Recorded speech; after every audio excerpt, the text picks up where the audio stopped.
Vamos então ver o conjunto de exercícios aplicado à página 101 sobre a função constante. Antes de iniciar a resolução, vamos rever o conceito de função constante. Função constante é o seguinte: dado o número racional b, a função constante é igual a b, é a função f de q em q, tal que f de x é igual a b para cada x pertencente a q. Isto é, qualquer que seja o objeto que nós escolhamos no eixo, no conjunto de partida, a imagem é sempre igual a um elemento do conjunto de chegada, isto é sempre igual a b. As funções com esta propriedade designam-se por funções constantes. Qual é o gráfico de uma função constante? Se o y é sempre constante, isto é, se a imagem é sempre constante independentemente do x, significa que a reta é uma reta horizontal, ou seja, uma reta paralela ao eixo do x. Qualquer que seja o valor de x, o valor da imagem vai ser sempre constante, certo? Neste caso é sempre constante igual a 3, neste caso é constante igual a 0 e neste caso é constante igual a menos 2. Vamos ver dinamicamente a análise da função constante no GeoGebra. Vejamos então esta representação gráfica da função constante f de x, cuja equação é f de x igual a 7, isto é, qualquer que seja o ponto da abscissa que nós selecionemos, vamos aqui imaginar o ponto da abscissa menos 40, vamos pôr aqui menos 40, a ordenada é 7. Se pusermos menos 5, vamos pôr aqui menos 5, a ordenada é 7. Se pusermos 0, é 7. Qualquer que seja o ponto, a ordenada é sempre 7. Portanto, é constante. Por isso é que nós chamamos isso uma função constante, porque a imagem é sempre a mesma. É evidente que nós podemos selecionar outros valores para esta função constante. Ela pode ser, por exemplo, 0. Isto é uma reta horizontal que coincide com o eixo x. Cá está, 0. Pode ser, por exemplo, uma reta paralela ao eixo x, mas igual a menos 5. F de x igual a menos 5 ou y igual a menos 5. Isto é, as ordenadas são sempre iguais a menos 5. Ou pode ser, por exemplo, um valor positivo. Não é? Vamos pôr 10. Vamos então fazer variar a abscissa. Imaginemos que a abscissa pode variar, por exemplo, entre valores iguais a um valor absoluto igual a 20, isto é, varia entre menos 20 e mais 20. Se nós colocarmos a variação dinâmica da abscissa, verificamos que a ordenada vale sempre 10. Né? Estamos a modificar a abscissa, mas a ordenada é exatamente a mesma, é sempre 10. Vemos aqui a abscissa do ponto a mudar, mas a ordenada é exatamente a mesma. Por isso é que isto é uma função constante. É evidente que nós podemos fazer variar o valor de b, isto é, da função. Imaginamos que em vez de ser igual a 10, é, por exemplo, igual a menos 7. Não é? E, portanto, neste caso, a ordenada de qualquer um dos pontos é sempre igual a menos 7. Agora, se fizermos variar, por exemplo, o valor da função e o valor da abscissa, podemos ver dinamicamente como é que a função pode variar. Portanto, é mais complexa. Não é? Imaginamos que nós vamos fazer variar entre 20 e menos 20. Isto é, b. Nós vamos analisar as funções constantes entre f de x igual a menos 20 e f de x igual a 20. Isto é, vamos analisar as funções f de x igual a menos 20, a menos 19, a menos 18, por aí fora até f0, f de x igual a 0, f de x igual a 1, até f de x igual a 20. Se pusermos a variar dinamicamente, nós estamos a ver a variação dinâmica de dois parâmetros. Um é o valor de b da função, não é? Que está a variar aqui. O outro é a abscissa. Para cada um dos valores, ela é sempre constante.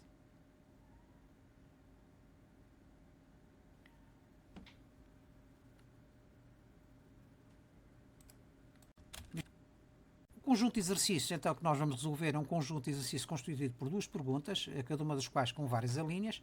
Vamos analisar a primeira pergunta, começando pela linha 1. Nesta primeira pergunta, diz-nos o seguinte: o diagrama da figura seguinte representa uma função f de a em b. Indica o conjunto de chegada da função e o contradomínio da função. Para já, o que é que nós verificamos? Verificamos se a imagem é sempre a mesma, qualquer que seja o objeto, nós estamos perante uma função constante. Isto é, se x é igual a menos 2, a imagem é 3 quartos, x é igual a 0, a imagem é 3 quartos, x é igual a 1, a imagem é 3 quartos, x é igual a 2, a imagem é 3 quartos, então estamos perante uma função constante. Isto é, qualquer que seja o objeto que nós escolhamos, a imagem é sempre igual a 3/4. Vamos então ver a linha A. A linha A pede-nos o seguinte, o conjunto de chegada desta função. Nós temos uma função de A em B, em que o conjunto de partida é o conjunto A e o conjunto de chegada é o conjunto B. E o contradomínio, neste caso, é apenas o conjunto das imagens. Como a imagem é sempre a mesma, o contradomínio é apenas constituído pelo elemento 3/4, ou seja, é um conjunto unitário. Portanto, o conjunto de chegada da função f é exatamente o conjunto B, que é constituído por quê? Por que elementos? Pelo elemento de menos 2, 3/4, 2 e 3. O contradomínio já é diferente. O contradomínio é o conjunto de todas as imagens possíveis. Como a imagem é sempre a mesma, então o contradomínio de f é apenas o elemento 3/4. Este é um conjunto unitário. Na linha 2, pede-nos para representar a função f através do gráfico cartesiano, escrevendo a sua equação. Ora bem, se imaginarmos aqui um referencial cartesiano xy, nós vamos ter quantos pontos? 1, 2, 3, 4. Porque para cada ponto, para cada abscissa, isto é, para cada objeto, vamos ter uma imagem, que neste caso é sempre a mesma, mas vamos ter 4 pontos. Assim sendo, para o primeiro ponto, quais são as coordenadas? Para a abscissa igual a menos 1/2, nós vamos ter uma ordenada igual a 3/4. É aquele ponto, certo? Abscissa menos 1/2, ordenada a 3/4. Para a abscissa igual a 0, nós vamos ter a ordenada igual a 3/4. Para a abscissa igual a 1, nós vamos ter a ordenada igual a 3/4. E para a abscissa igual a 2, nós vamos ter a ordenada igual a 3/4. Qualquer que seja o valor de x, a imagem é sempre a mesma, isto é constante. Qual é a equação da função? É exatamente f de x igual a 3/4 ou y igual a 3/4. Isto é, esta é a característica da função constante. Qualquer que seja o objeto que nós selecionamos, a imagem é sempre a mesma. A linha 3 considera a função g constante igual a 1/4 de domínio A, constrói no teu caderno um referencial cartesiano e representa o gráfico da função f mais g. Isto é, a soma entre a função f e a função g. Para isso, nós vamos ter que determinar as imagens destes objetos. Simplesmente, neste caso, é muito simples. Aqui, neste caso, é desnecessário utilizarmos 4 linhas. A linha para menos 1/2, 0, 1 e 2. Porquê? Porque sabemos que, para qualquer objeto, a imagem é sempre a mesma. Neste caso, é igual a 3/4. Isto para a função f. E para a função g, que também tem o mesmo domínio da função f, neste caso, a imagem é sempre 1/4. Então, se a imagem da função f é sempre 3/4 e se a imagem da função g é sempre 1/4, a imagem da soma das duas funções, isto é, a imagem da soma das duas funções, vai ser igual à soma das imagens das duas funções. Neste caso, como são constantes, é f de x que é igual a 3/4 mais g de x que é igual a 1/4, ou seja, dá 3/4 mais 1/4 dá 4/4, ou seja, unidade. Podemos então ver graficamente, se considerarmos os objetos menos 1/2, 0, 1, 1 e 2, para o objeto menos 1/2 nós temos a imagem 1, isto é, a soma das duas funções é igual a 1, que é sempre constante. Se o objeto for 0, a imagem também é 1. Se o objeto for 1, a imagem também é 1. E se o objeto for 2, a imagem também é 1. Isto é, portanto, podemos dizer que a soma de duas funções constantes é uma função constante. A linha B indica o contradomínio da função f vezes g. Portanto, nós pretendemos aqui determinar o contradomínio do produto das duas funções, do produto da função f pela função g. Ora, vamos determinar quais são as imagens deste produto destas duas funções. Como elas são constantes, nós só vamos ter uma linha. Neste caso, nós sabemos que para x igual a menos 1/2, 0, 1, 2, as funções são constantes, isto é, têm valores que são exatamente iguais. Então, a imagem da função produto, a imagem da função produto, é igual ao produto das imagens das duas funções. Neste caso, a imagem da função f de x é 3/4, é constante. A imagem da função g de x é 1/4, é sempre constante. Então, o produto de 3/4 por 1/4 vai dar 3/16. Então, se a função que nós vamos obter, isto é, se a função que obtemos do produto de duas funções constantes é uma função constante, neste caso igual a 3/16, significa então que o contradomínio é constituído apenas por um elemento, isto é, por uma imagem. Neste caso a imagem é de 3/16. Portanto, o contradomínio do produto das duas funções é um conjunto unitário cujo elemento é igual a 3/16. Vamos então ver a segunda pergunta e última, que diz o seguinte: o gráfico da figura seguinte mostra o preço em cêntimos, portanto o resultado, isto é, a imagem é o preço em cêntimos, a pagar pelo envio de correspondência com determinado peso como objeto, a pagar pelo envio de correspondência em correio normal, está relacionada com o peso em gramas dessa correspondência para o peso não superior a 100 gramas. Portanto, este gráfico dá-nos o preço do envio de correio normal até 100 gramas.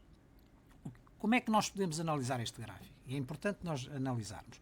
Nós temos aqui não uma função constante, mas três patamares constantes. Isto no todo não é uma função constante, mas em cada intervalo é uma função constante. Então, o que é que significa? Para correspondência acima de 0 gramas até 20 gramas, nós temos aqui 10, 20, 30, 40, 50, portanto o segundo traço é 20 gramas. Para correspondência entre 0 e 20 gramas, o custo de envio é de 30 cêntimos. Se o peso aumentar, o preço de envio já é 50 cêntimos. Se for entre 50 gramas e 100, o preço de envio é 55 cêntimos. Agora vamos ver os intervalos.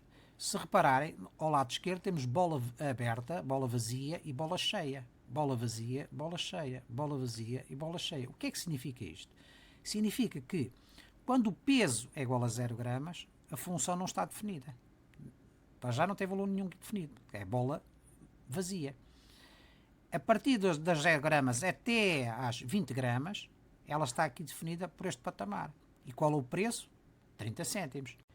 Dos 0 gramas até aos 20 gramas, a função está definida por este patamar. Isto é, o preço de envio da correspondência é 30 cêntimos.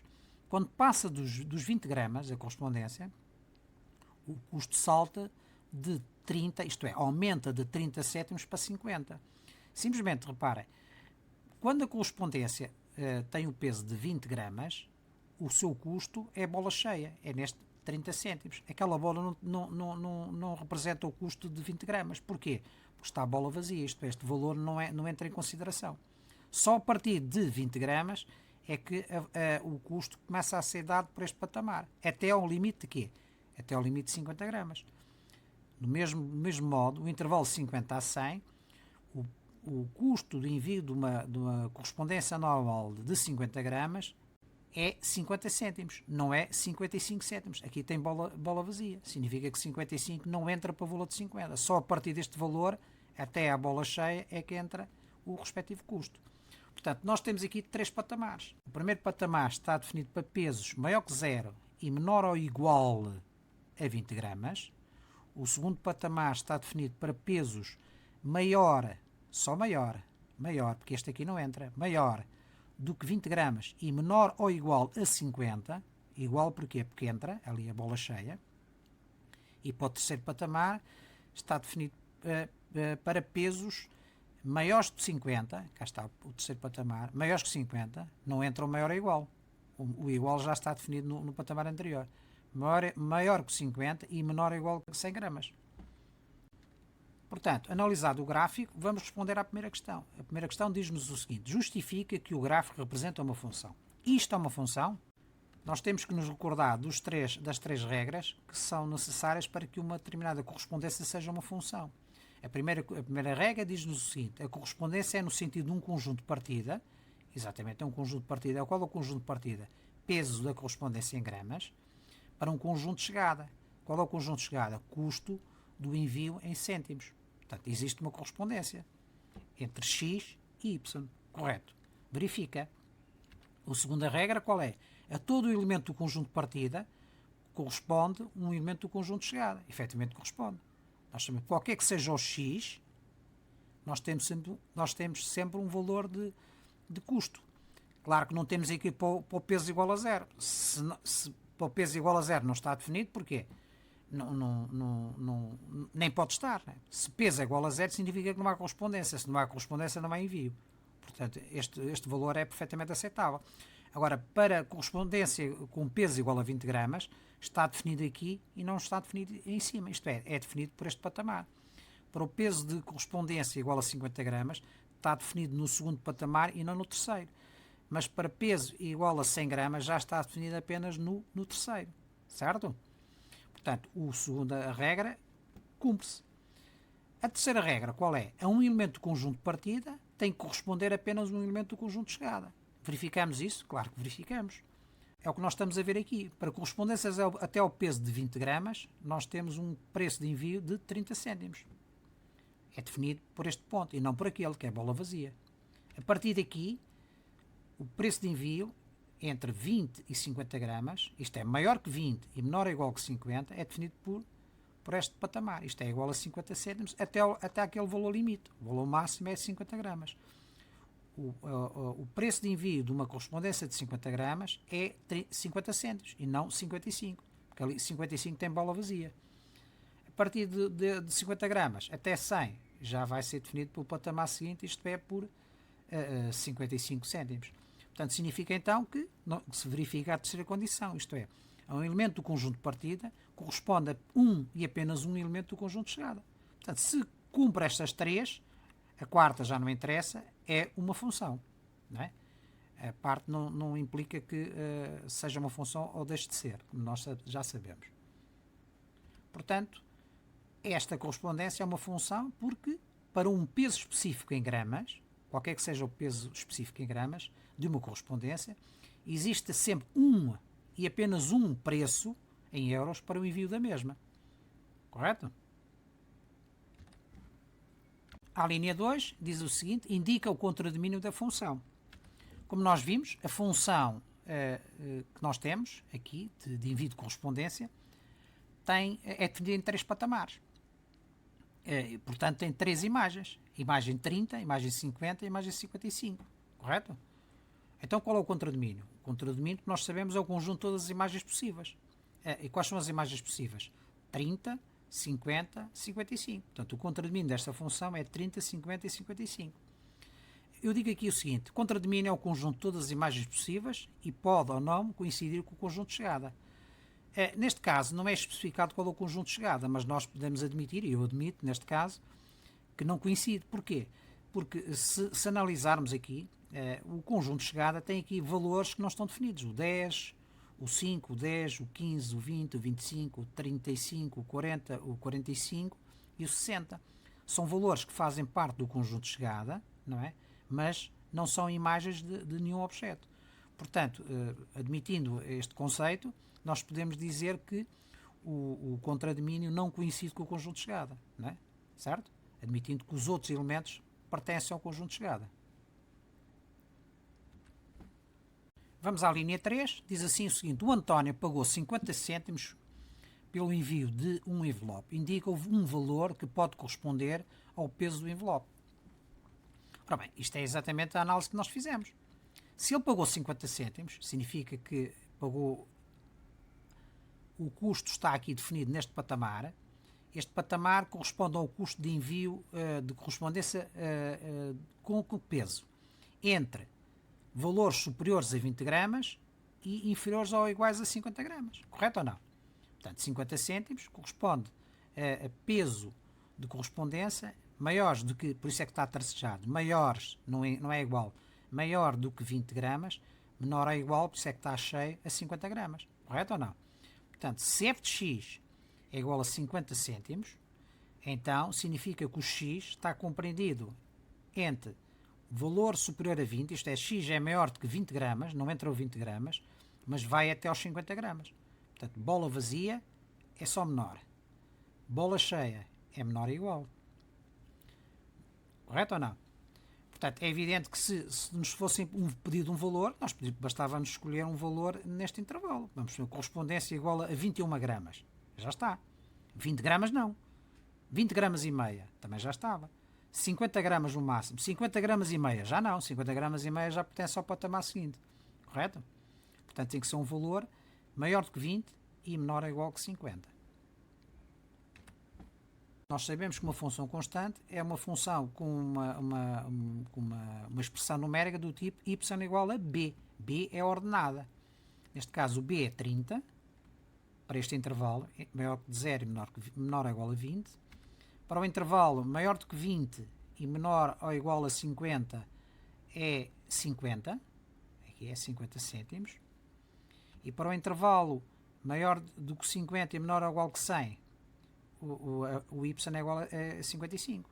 Portanto, é o b. Neste caso, o b é igual a 30, neste caso, o b é igual a 50 e neste caso, o b é igual a 55. Reparemos que aqui utiliza-se o tracejado à esquerda da seta para dizer que não entra o valor neste intervalo, mas à direita já é cheio porque entra o valor. Isto é, para x igual a 50 não pertence a este intervalo, é para x maior do que 50, e para x igual a 100 pertence a este patamar porque está cheio, não é?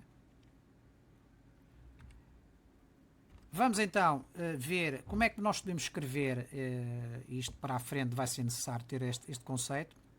A equação do gráfico de uma função constante em comparação com a equação do gráfico de uma função por patamares, que é o que nós vimos agora. Nós já vimos, se for uma função constante, imaginamos uma função constante igual a 1, nós temos uma equação do tipo y igual a 1 ou f de x igual a 1. E no caso de uma função por patamares, a representação é deste tipo. Isto é, f de x é igual a 30 se o x é maior do que 0 e menor ou igual que 20. É o intervalo que temos aqui definido. É igual a 50 se x é maior do que 20, x é maior que 20, e menor ou igual que 50. E é igual a 55 se x é maior do que 50 e menor ou igual a 100. Portanto, estão a ver qual é a diferença. Enquanto numa função constante nós só temos um patamar, não é assim? Portanto, temos uma expressão. Aqui temos uma expressão composta. Isto é, a expressão de f de x de uma função por patamares, neste caso tem 3 linhas porque nós temos 3 patamares. Se tivesse 2 patamares, iam aparecer duas variantes. Se tivesse 4 patamares, iam aparecer 4 variantes. Portanto, tem 3 variantes porque nós temos 3 patamares diferentes. Não é? Temos 30, 50 e 55 se x varia entre os respectivos intervalos. Portanto, é preciso terem atenção a esta representação e nos habituando, porque para a frente vai ser necessário ter este conceito.